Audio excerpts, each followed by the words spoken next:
দেখুন গাইস, এখানে লেটুস পাতা, সাথে রয়েছে টমেটো গাছ। অ্যান্ড লেটুস পাতাগুলো দেখুন কত বড় বড়, আর পুরোটা ক্ষেত গাইস, অসাধারণ, কি ভালো লাগছে। আচ্ছা 20 কিলো সাইজের বাঁধাকপি বলছে আমার হাজবেন্ড, কিন্তু 20 কেজি সাইজের বাঁধাকপি নিয়ে কি করবো জানি না।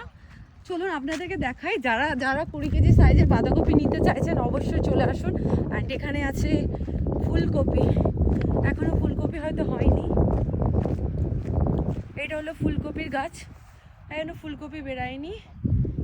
আর বাঁধাকপি সাইজটা দেখাও গাইস, দেখাও বাঁধাকপি।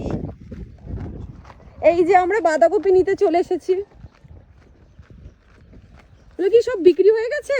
হ্যাঁ, এগুলো আমরা সব কিনে নিয়েছি দাদার কাছ থেকে। ও মা, কি বড় বড় সাইজের, ও বুক রে বুক, কত বড় বড়। এগুলো ক কেজি হবে গো দাদা? 5 কিলো 7 কিলো 10 কেজি 7 কেজি। দেখুন 5 কেজি 7 কেজি সাইজের বাঁধাকপি। এই ফুলকপি, ফুলকপি হয়নি এখনো। ও মা, কি বড় সাইজের বাঁধাকপিটা দেখুন, এখান থেকে পেয়ে যাবো। ও অসাধারণ। দেখুন আমি এই বাঁধাকপিটা তুলবো, এত বড় বাঁধাকপি। না দাঁড়ান, আমি একটু দেখাই, সাইজটা দেখুন খালি, এত বড় বাঁধাকপি। আমি ভাবছি পুরো সারজাকে ইনভাইট করবার খাওয়াবো।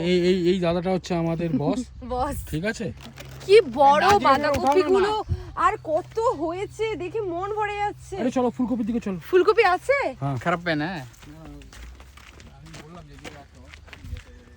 আচ্ছা ফুলকপি সব মোটামুটি তুলে ফেলেছে, অল্প আছে। এই দেখুন এটা ছোট সাইজের ফুলকপিটা।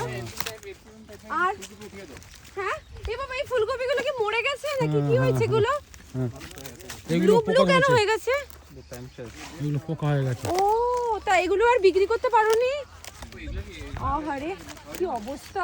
দেখুন ফুলকপির সাইজটা দেখুন কত বড়, কিন্তু আই থিঙ্ক নষ্ট হয়ে গেছে। কি নষ্ট হয়েছে বলতে? বয়স হয়ে গেছে বেশি। হ্যাঁ, বয়স বেশি হয়ে গেছে। বন্ধ করে দাও সোনালি। এইটা নেওয়া যেতে পারে, এইটা। এই আমরা এটা নেব।